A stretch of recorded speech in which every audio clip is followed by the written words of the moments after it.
Assalamualaikum warahmatullahi wabarakatuh. Nama saya Nur Hafiz Jabriani, NIM 0502203209. Saya kelas AKS 2E. Saya akan membahas tentang perjalanan bisnis Rasulullah. Pada usia 12 tahun, Nabi Muhammad mulai belajar berdagang bersama pamannya Abu Thalib ke negeri Syam untuk berdagang.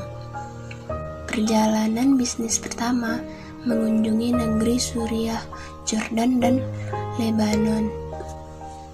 Kemudian pada usia 17-20 tahun, Nabi Muhammad bersaing dengan pembisnis senior tingkat regional. Namun demikian, mitra-mitra bisnis Nabi mengaku beliau matang dalam perhitungan, jujur, dan profesional.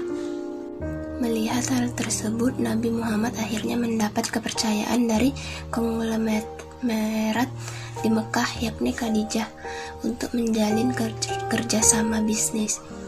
Gaji yang diterima Rasul saat itu sekitar 4 ekor unta setiap bulannya. Misi dagang Nabi Muhammad pun berlanjut saat menyusuri jalur dagang utama antara lain Yaman, Syam melalui Madian, dan Wadil Qura. Keuntungan yang didapat lebih besar dari kelompok dagang lain. Melihat perjalanan waktu menunjukkan bahwa Nabi Muhammad menjalankan kontrak syirkah atau kerjasama dengan sistem upah maupun bagi hasil dengan Khadijah. Melihat hal tersebut, banyak karakter atau sifat Nabi Muhammad yang patut kita tiru ketauladannya dalam berbisnis.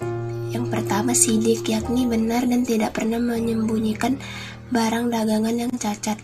Kedua, amanah atau terpercaya, baik dari pemilik barang maupun pelanggan. Assalamualaikum warahmatullahi wabarakatuh. Saya Muhammad Fadli Rahab. Saya akan melanjutkan presentasi dari teman saya. Selanjutnya, strategi Nabi Muhammad dalam berbisnis. Yang pertama, membidik pasar.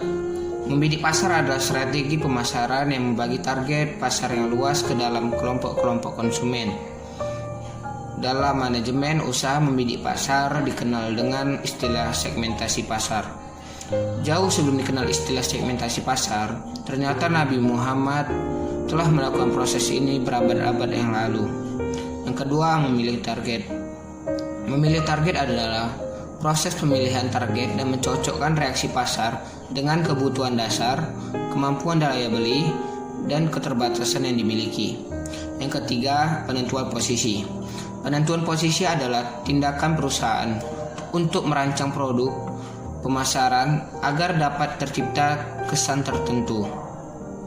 Dengan demikian, konsumen dapat memahami dan menghargai produk dalam kaitannya dengan para pesaing. Yang keempat, strategi produk.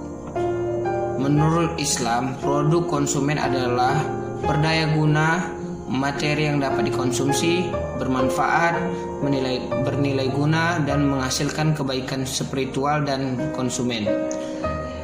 Dari Jabir radhiyallahu anhu berkata,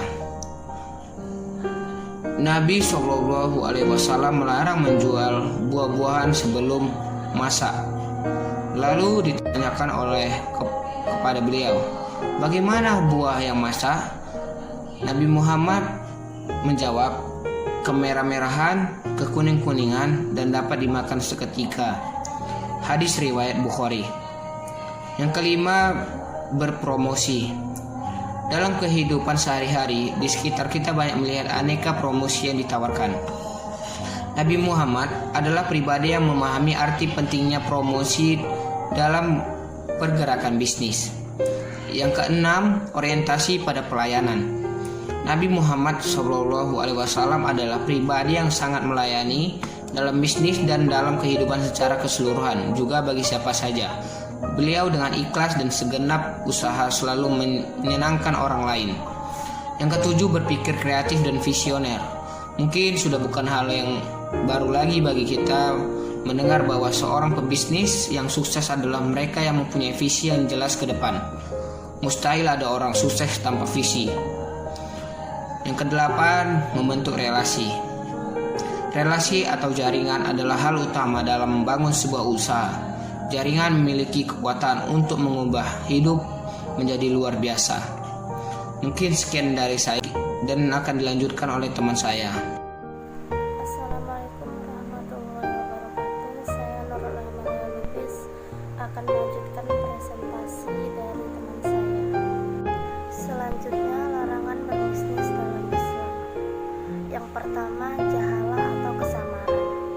Dalam berbisnis tidak boleh terdapat unsur kesamaran atau ketidakjelasan baik dari segi jumlah, jenis, ukuran, kehalalan, dan keharaman, masa kadaluarsa dan lain sebagainya, sehingga tidak ada pihak yang merasa tertipu atau dirugikan dalam bisnis tersebut. Rasulullah telah menjelaskan tentang hal ini dalam berbagai hadis.